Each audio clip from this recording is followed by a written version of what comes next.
At some point, every bartender hears this line: "Make me something good, bartender." It sounds simple, but it could actually catch you off guard, especially if your mind suddenly goes blank and you can't think of what to make. To avoid that, have one or two go-to cocktails memorized, drinks that you can make without hesitation. Something like the lemon drop martini or margarita works great. These drinks are easy to make and taste good to most people. But here's the important part. Always confirm with the guest first.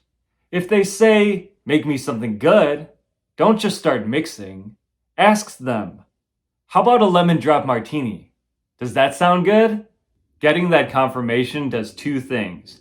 One, it prevents any surprises when they taste the drink. And two, it saves you from wasting product, time, and money if they don't like it. Because if you make something at random and they end up hating it, now you have an awkward situation on your hand.